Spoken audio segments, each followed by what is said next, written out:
এদিকে হঠাৎ করে জাতিসংঘের সাথে চ্যালেঞ্জ দিয়ে বিদায়ের ঘণ্টা বেজে গেছে ডক্টর ইউনূসের। ডক্টর ইউনূসের উপর খেপেছে যুক্তরাষ্ট্র, কপাল পড়ল ডক্টর ইউনূসের। হঠাৎ করে একই শুরু হলো এবার, কান্না শুরু ডক্টর ইউনূস সরকারের। বিদায় নিতে পারে যে কোনো সময়। টোকাই উপদেষ্টাদের আর ওই সমন্বয়কদের তো কিছু থাকবে না। ইউনূসের নাম চিহ্নই বাংলাদেশে থাকবে না। বিভিন্ন জায়গায় ইউনূসের নামে ভাস্কর্য হবে জুতো মারার জন্য। বাংলাদেশের অবস্থা দিন দিন শোচনীয় হয়ে উঠছে। অন্তর্বর্তী সরকারের প্রধান উপদেষ্টা মোহাম্মদ ইউনূসের আমলে এই ইউনূস সাহেবের সরকার তো বিপ্লবী সরকার নয়, এবং ইউনূস সাহেবের সরকার ওইসব জুলাই ঘোষণা দিয়ে সংবিধান ছুড়ে ফেলে দিবে, এত সহজ না কিন্তু বাংলাদেশ। আর আওয়ামী লীগের ফিরে আসার সমস্ত ক্ষেত্র তৈরি, ফিরে আসবে।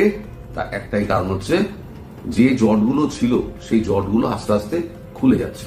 দখল, হত্যা এবং ধ্বংসের হচ্ছে এই সরকারকে বিদায় নিতে হবে। এই সরকারের বিদায়ের মাধ্যমেই আমাদের গণতান্ত্রিক প্রত্যাবর্তনের প্রক্রিয়াটি নিশ্চিত হবে।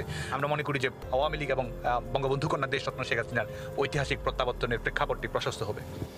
আওয়ামী লীগকে আর দাবায় রাখা সম্ভব হবে না। এবার ইউনূস সরকারের বিরুদ্ধে একত্রিত হতে চলেছে দক্ষিণ এশিয়ার বেশ কিছু শক্তিবর্গ। হাসিনার স্বার্থে গড়ে উঠছে একাধিক আঁতাত, যা নিশ্চিতভাবে ইউনূসের পতনের ঘণ্টা বাজাতে চলেছে। ব্রেকিং নিউজ, এবার যে কোনো সময় ক্ষমতা হারাতে পারে অন্তর্বর্তীকালীন সরকার ডক্টর মোহাম্মদ ইউনূস। এবার জাতিসংঘ সরাসরি ডক্টর ইউনূসের বিরুদ্ধে এবং আওয়ামী লীগের পক্ষে একটি বিবৃতি দিয়ে ডক্টর মোহাম্মদ ইউনূসের বিদায় ঘণ্টা বেজে গেল। প্রিয় দর্শক শ্রোতা, জাতিসংঘে এবং আন্তর্জাতিক পর্যায়ে বিচার চেতে গিয়ে কিন্তু নিজেই ফাটকে পড়ে গেল ডক্টর মোহাম্মদ ইউনূস।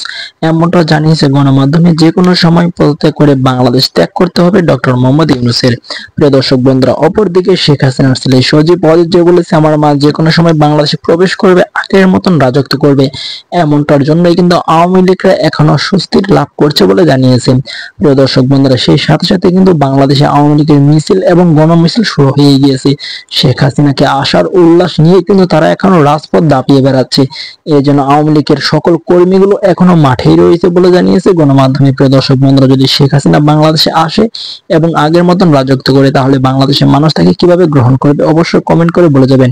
আজকের মতন এই পর্যন্তই, দেখা হচ্ছে পরবর্তী কোনো ভিডিও নিয়ে। সেই পর্যন্ত ভালো থাকুন, সুস্থ থাকুন।